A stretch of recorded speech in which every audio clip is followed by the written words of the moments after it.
mois-ci, dans Parole d'expert, l'habitat indigne, deuxième partie. Propriétaires, locataires, quelle démarche? Les démarches à accomplir par les locataires. Le locataire doit d'abord s'assurer qu'il n'est pas à l'origine du mauvais état du logement. L'entretien courant du logement est à sa charge. Lorsque le logement n'est pas décent, le locataire peut exiger de son propriétaire l'exécution de travaux de mise en conformité. Le locataire est tenu de poursuivre le paiement de son loyer et de ses charges tant qu'il n'y a pas de décision du juge l'autorisant à le suspendre ou d'arrêté de péril ou d'insalubrité. Informer le propriétaire. Le locataire peut informer son propriétaire du mauvais état de son logement et de la nécessité de réaliser des travaux.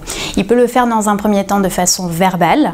Dans le cas où le propriétaire accepte de réaliser des travaux, il devra le notifier à son locataire par écrit en précisant la nature des travaux à réaliser et la durée de réalisation de ces derniers. Mise en demeure du propriétaire.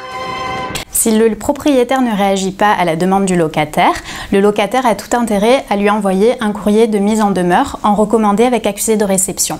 Cette étape est indispensable avant toutes les autres démarches qu'il devra réaliser par la suite. Saisine du pôle départemental de lutte contre l'habitat indigne. Dans le département des Bouches-du-Rhône, le guichet départemental de l'habitat indigne est assuré par la DDTM. Il a pour objectif de faciliter la remontée des signalements et le traitement des situations d'habitat indigne et non décent. Une fiche de signalement a d'ailleurs été créée spécifiquement par le pôle. Le locataire peut donc envoyer une fiche de signalement au guichet départemental. Ce guichet reçoit les demandes, puis les transmet vers les services en charge de la réalisation des diagnostics techniques en fonction des désordres signalés.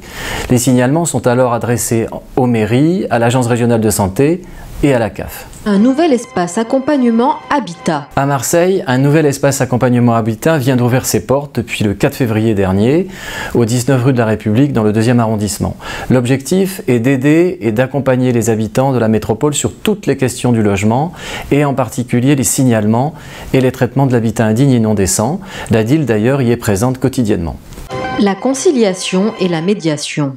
Si le propriétaire ne répond pas à la mise en demeure ou s'il en conteste certains points, le locataire peut saisir un conciliateur de justice ou passer par la commission départementale de conciliation afin d'essayer de régler le litige de façon amiable.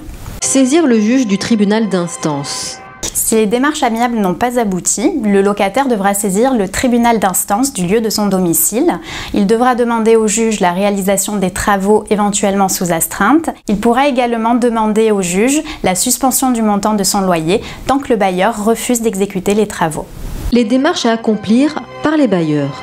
Bien entendu, le bailleur est tenu de louer un logement décent à son locataire. S'il est mis en demeure par les polices administratives, il doit faire les travaux.